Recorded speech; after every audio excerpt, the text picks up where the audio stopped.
আজকের এই বিকালটায় আকাশ ভয়ঙ্কর রূপ ধারণ করেছে। প্রচণ্ড কালো মেঘে ছেয়ে গেছে।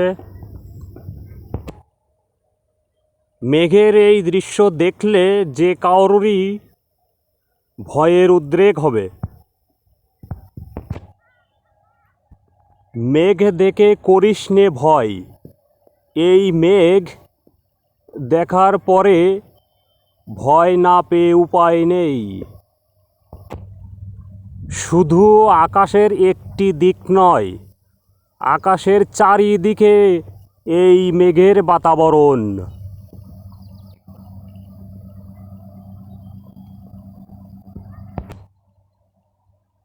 বিকেলটা উপভোগ করার কথা থাকলেও মেঘের কারণে চলে যেতে হচ্ছে।